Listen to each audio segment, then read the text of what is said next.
As you probably already know from watching my channel, I dislike feminists. I'm sick of them acting like they speak for all women. I've done a few videos about feminists, and today I'm going to be doing another one about a topic feminists call the mental load.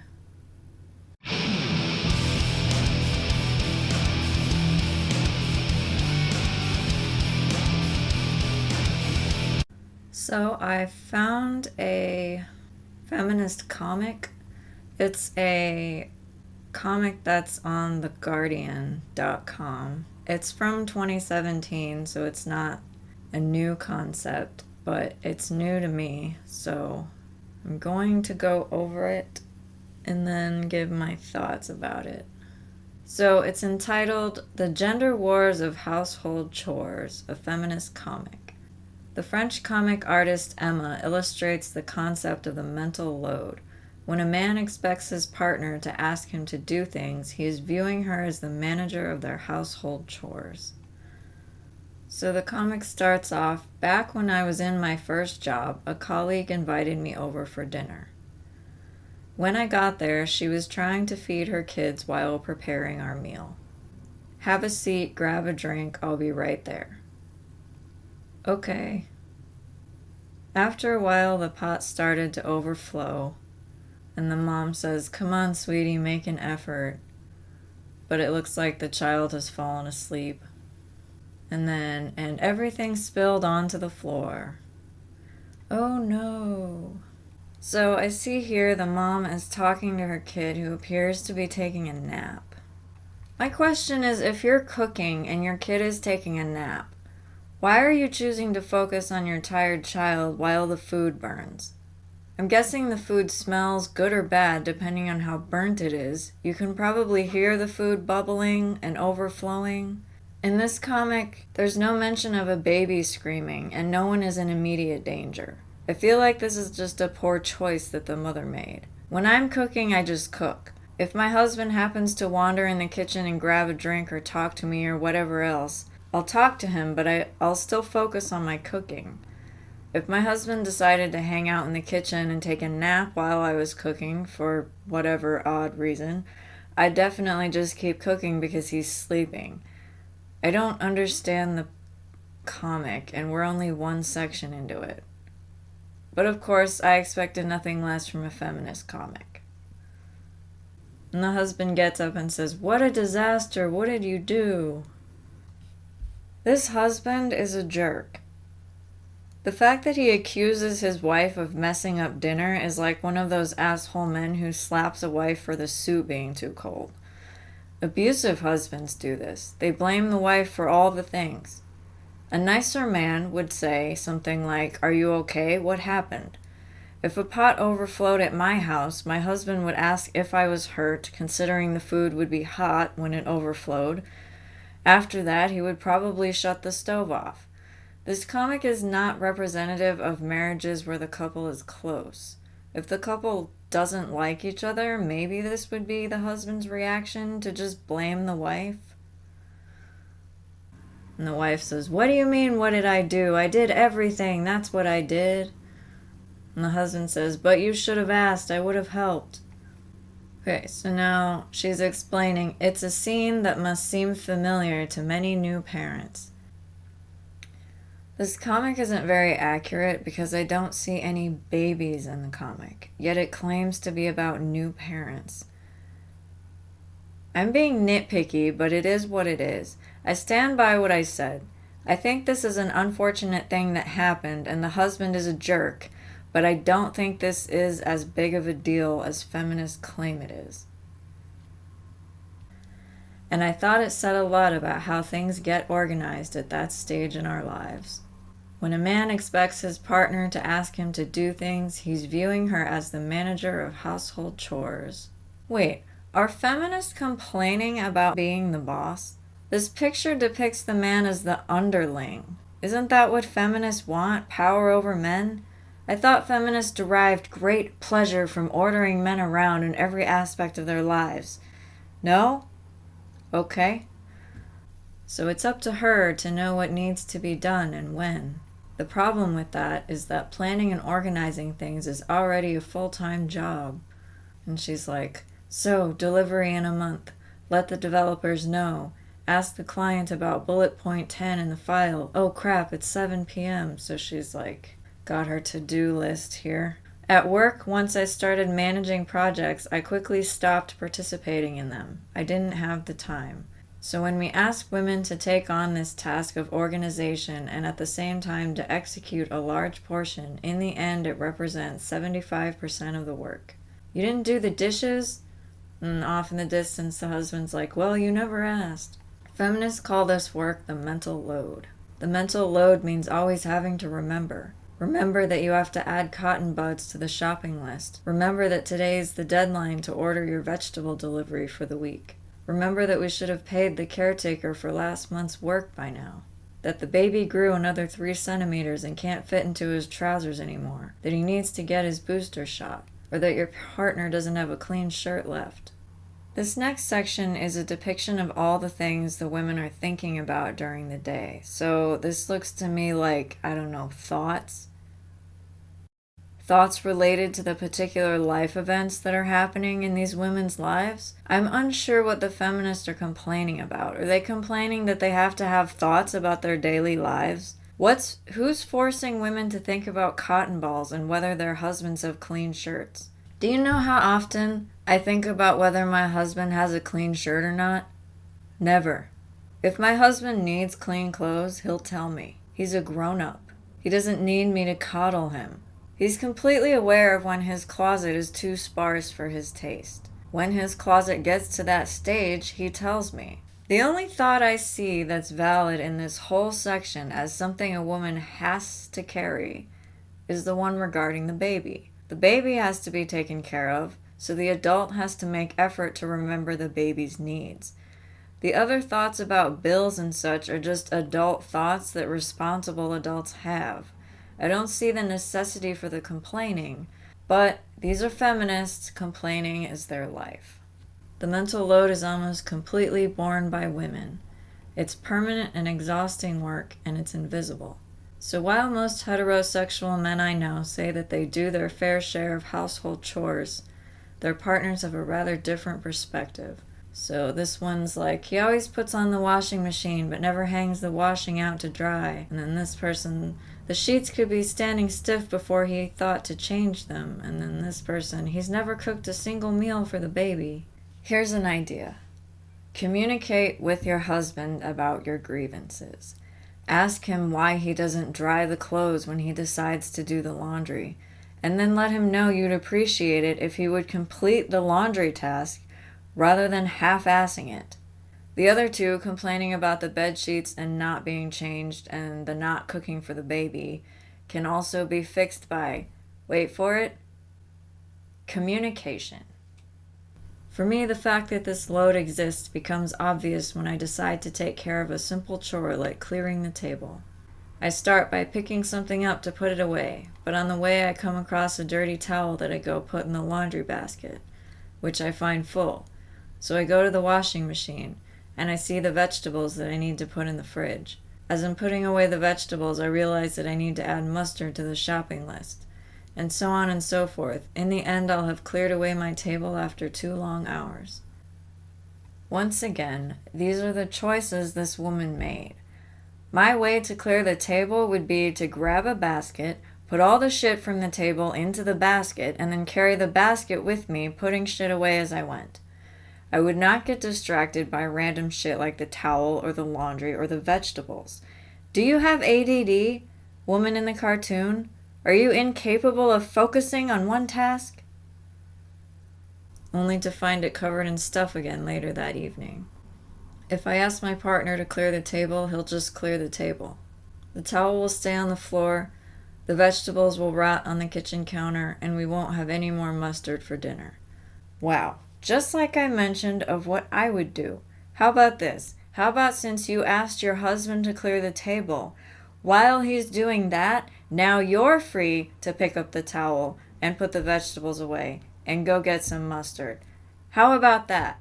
Also, mustard for dinner? Just mustard? What is that? Hopefully you have some hamburgers or hot dogs to put that mustard on, because mustard for dinner just sounds gross. It's like when my friend Jay on her way to bed asked her husband, "Can you take the baby's bottle out of the dishwasher when it's done?" And getting up for the first nightly feed, found the dishwasher open with just the bottle on the counter and everything else still inside. He did what you asked. What our partners are really saying when they ask us to tell them what needs to be done is that they refuse to take on their share of the mental load. Let me know if you need help. No, I'm pretty sure they mean what they say. Men are literal like that. Most men. If you want him to do more than one thing, just tell him. When he says, "Let me know if you need help," he's inviting you to tell him what you need help with. This doesn't require mental gymnastics.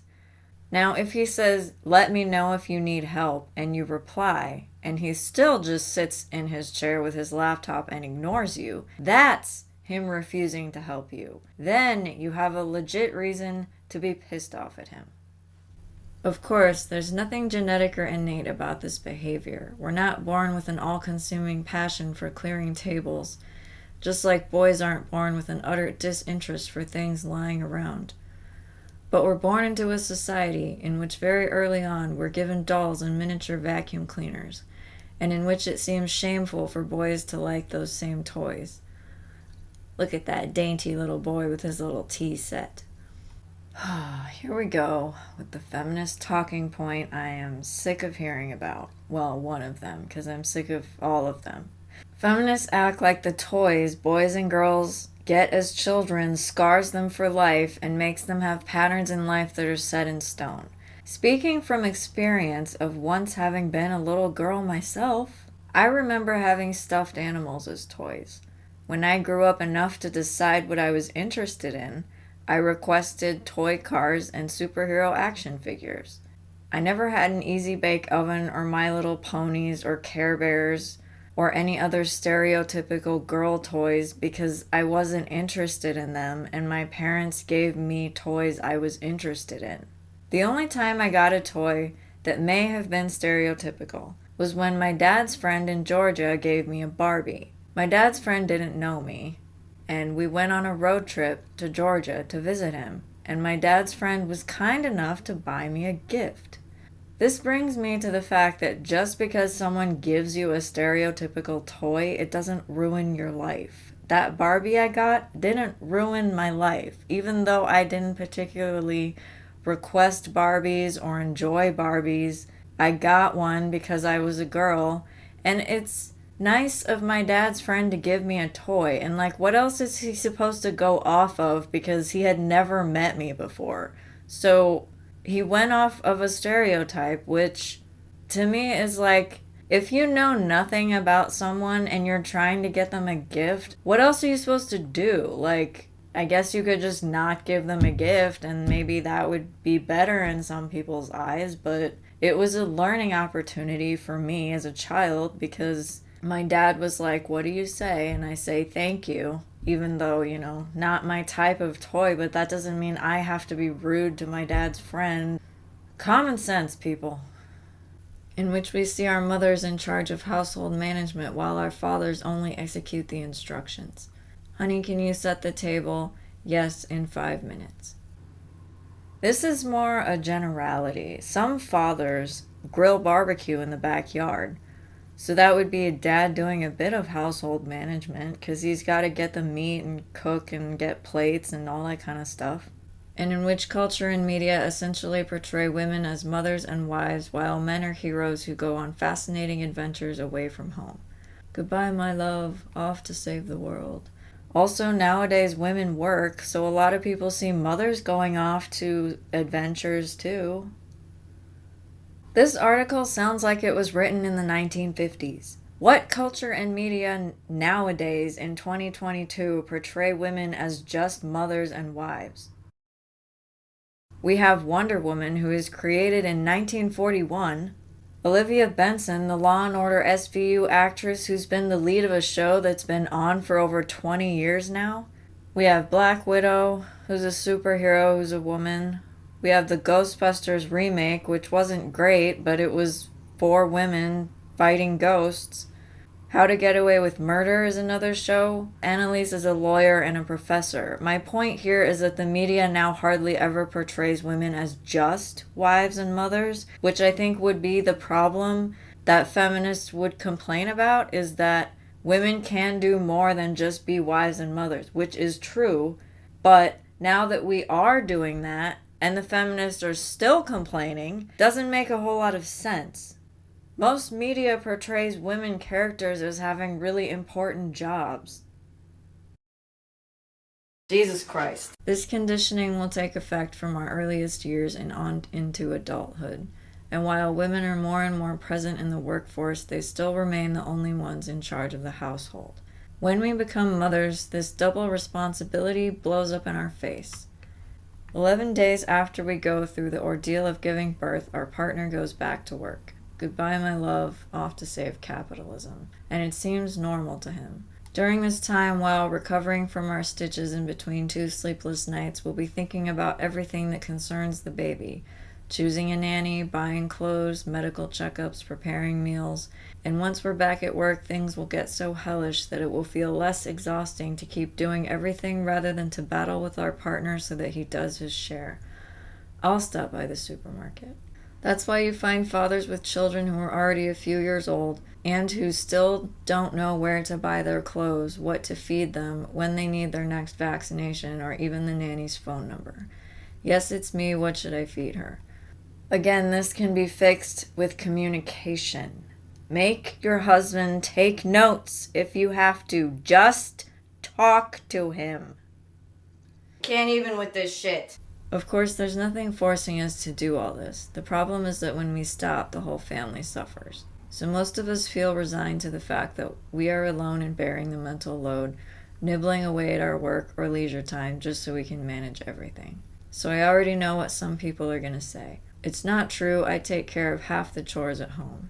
In that case, just as well, but try and confirm it with your partner. If things are like that in your home, it still doesn't change the problem. Statistically, women are still the ones managing household tasks.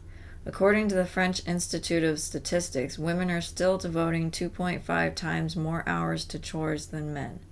And if this gap has been narrowing, it's not because men are doing more, but because wealthier households outsource these tasks, most often to poor immigrant women.